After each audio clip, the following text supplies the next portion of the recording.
Royal welcome to Brisbane today, and Brian Anderson was there.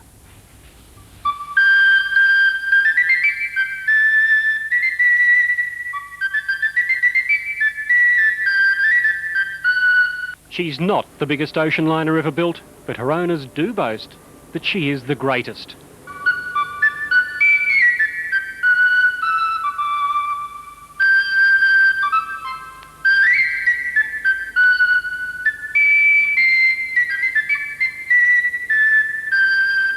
It's understandable that Queen Elizabeth II, or QE2 to her friends, attracted a little attention this morning.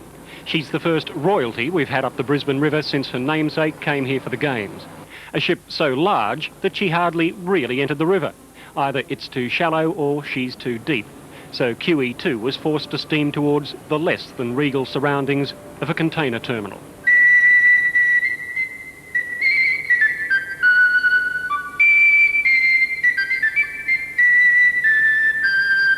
For the statistically minded, she's almost 1,000 feet long and a shade over 100 feet wide. She's as tall as a 13-storey building, 203 feet from keel to masthead. Gross tonnage, 67,000. It seems that everything to do with this ship is on a grand scale, and that's fair enough. She is carrying on a 150-year-old tradition begun when the Cunard Line established the first regular cross-Atlantic steamer service. In the years between the First and Second World Wars, great ships like this were in their heydays. At that time, it was the way to travel from Europe to America. It was a period that saw the birth of the first of the great queens, the Queen Mary, followed shortly after the war by Queen Elizabeth, and finally, the QE2. Will we ever see another ship of this size built again, particularly for the Cunard Line? No, I don't ever believe it'll be a ship of this size. To build a ship today would cost £200 million sterling, and I don't believe you could ever get that sort of money back. The great names, though, the Queen Mary, the original Queen Elizabeth, the QE2, is this the last of the great queens? I would say yes. I cannot see... things might change in the next 10 years. It'd be in 10 years from now, if we had to replace this ship, we'd have to start thinking of building it.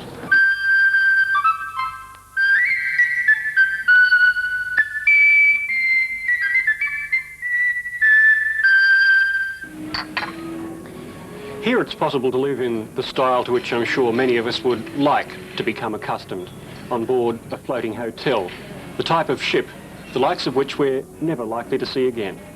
QE2 is said to be the most luxurious ship in the world, and I'm not going to argue with that. She has 4 restaurants.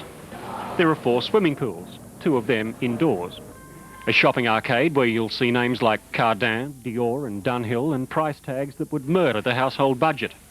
All that and more can be had for around $21,000.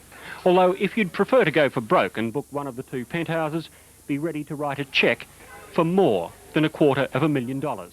If nothing else, that does guarantee privacy. Accommodation areas were pointedly out of bounds to the media today. While Cunard is discreet enough not to say exactly how much each passenger has paid, we do know that the 80 people who've boarded QE2 in Brisbane have paid between them $500,000 for the privilege of cruising on the last of the great